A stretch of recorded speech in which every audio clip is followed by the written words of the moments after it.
ሂድ የእስራኤልን ሽማግሌዎች ሰብስብ እግዚአብሔር የአባቶቻቸው አምላክ የአብርሃም የይስሐቅም የያዕቆብም አምላክ መጎብኘትን እጎበኛችኋለሁ።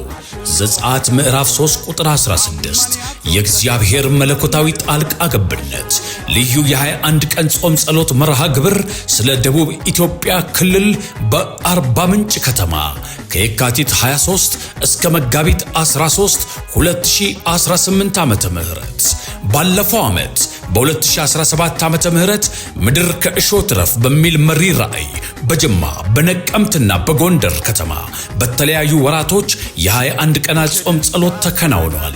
ጸሎትን ሰምቶ የሚመልስ እግዚአብሔር በአስደናቂ ሁኔታ የጸሎታችንን መልስና ፍሬም እያሳየን ይገኛል።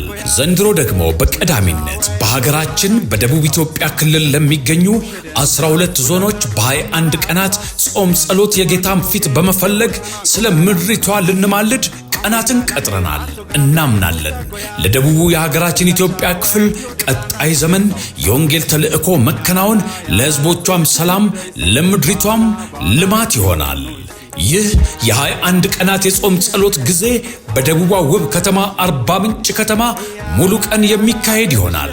ታዲያ በእነዚህ 21 ቀናት በጸሎት መሰዊያቸው በጌታ ፊት በቤታቸው ሆነው በደጀንነት ለሚማልዱ በኢትዮጵያና በመላው ዓለም ያሉ ቅዱሳን በአንድ ሐሳብ አብረውን እንዲጸልዩ ከጾም ጸሎቱ ጅማሬ እስከ መጨረሻው ቀን ከአርባ ምንጭ ከተማ በሚተላለፍ የቀጥታ ስርጭት ከማለዳው 12 ሰዓት እስከ 1 ሰዓት በኤልሻዳይ ቴሌቪዥን የምልጃው ጸሎት ይተላለፋል።